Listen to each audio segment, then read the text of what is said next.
So, quantitative trading. Just the name itself sounds kind of intimidating, right? You probably picture algorithms, supercomputers, and a bunch of physics PhDs running billion-dollar hedge funds.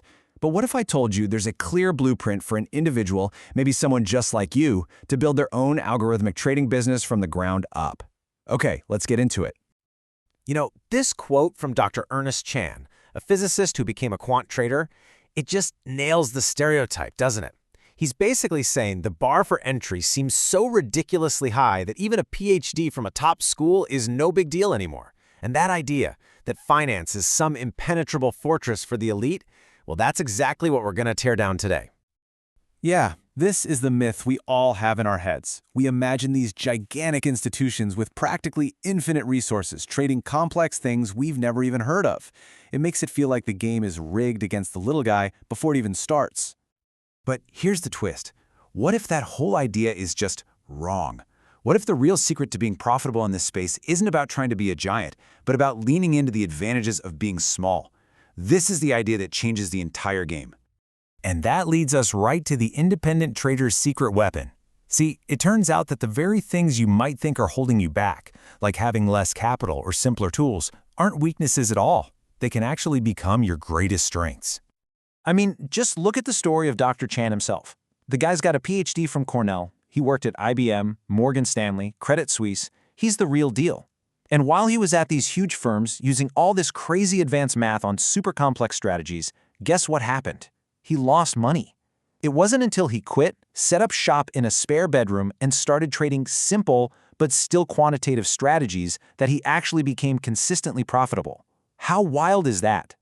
And his story really highlights the two completely different worlds of trading.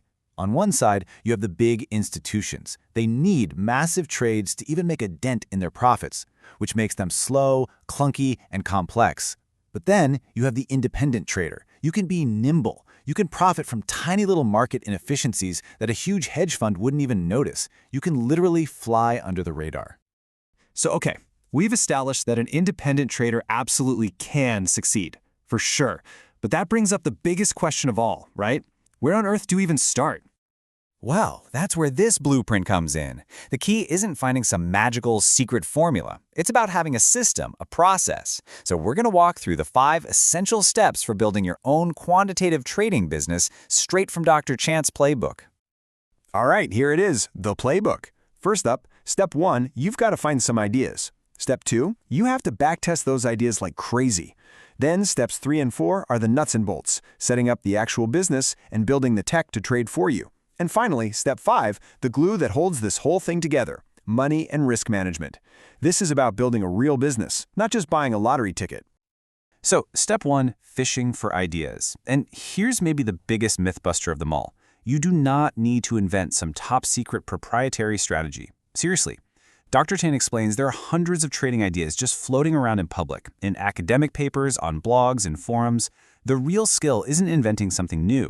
It's being able to identify which of those public ideas actually suits you, your capital, your skills, and your goals. And this table really shows what I mean. The amount of capital you have changes everything. You know, with lower capital, maybe you join a proprietary trading firm to get better leverage, and you focus on a small universe of stocks. But if you have higher capital, you can afford your own retail brokerage account, get access to cleaner data, and run more complex strategies across a much larger universe. Your constraints are what define your opportunity.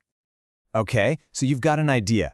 Now comes step 2, backtesting. And let me tell you, this is where that brilliant, world-changing idea of yours gets a big old reality check. You're basically simulating your strategy on historical data to see if it actually would have worked in the past. This is the step that separates the dreamers from the traders, and it happens before you risk a single real dollar. But you have to be careful because backtesting is a minefield. It is so easy to fool yourself. There's look-ahead bias, where you accidentally use information in your test that you wouldn't have actually had in real time. There's data snooping, where you tweak your model so perfectly to the past that it becomes useless for the future. Then there's survivorship bias. Your data only includes the companies that didn't go bankrupt, which makes your returns look way better than they really would have been. And the big one, forgetting that trading costs money. Commissions and spreads can turn a winning strategy into a loser just like that. All right, so let's say you've done all that. You've found an idea, it survived a tough backtest, you've got your business and tech set up.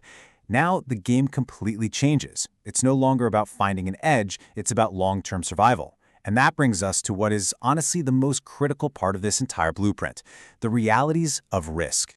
And a huge concept here is something called the Sharpe ratio. Look, don't just get mesmerized by big returns. The Sharpe ratio is smarter. It asks a much better question. How much profit am I getting for the amount of volatility and drawdown I'm having to endure? The higher the number, the smoother the ride. As a general rule of thumb, if a strategy has a Sharpe ratio above 1, it's probably worth a closer look. To manage that risk, traders use mathematical tools to figure out how much capital they should bet on any given trade. One of the most famous is the Kelly formula, which calculates the optimal position size to maximize long-term growth. Just as a cool example, if you applied it to a simple buy and hold strategy for the S&P 500, the formula suggests the optimal leverage would have been about 2.5 times your money. But here's the brilliant part about the Kelly formula. It isn't just about being aggressive. It's a dynamic risk management system. It tells you exactly how much to bet to maximize growth, but just as importantly, it forces you to reduce your position size when you lose. It's a built-in system that preserves your capital so you can stay in the game. Of course, even the best mathematical system in the world is totally useless if you don't actually follow it.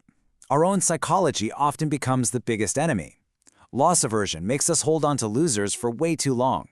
Greed causes us to over-leverage right at the market top, and despair forces us to sell everything at the absolute bottom. Without the discipline to follow your system, even the best strategy is doomed to fail. Okay, so let's bring all these different pieces together. This whole journey, this entire blueprint, is really about one thing: finding your specific, profitable niche in the market, a place where you have a unique advantage. And I don't think anyone says it better than Dr. Chan himself with this quote. He says, "It is far, far easier to generate a high Sharpe ratio trading a $100,000 account than a $100 million account. This is the niche for independent traders like us." That's it. That's the whole game right there. And this is the core lesson, the absolute key takeaway. Success as an independent quantitative trader isn't about out-muscling the billion-dollar hedge funds. It's about realizing that they can't play your game. You are there to exploit the small, frequent opportunities that are simply too insignificant for them to even bother with. You're playing a different game entirely, one where being small is your superpower. So, as we wrap up, I'll leave you with this one final thought. The biggest hedge funds in the world need to find billion-dollar ideas just to stay in business. But what if the most profitable strategy for you only needs $1,000 to work?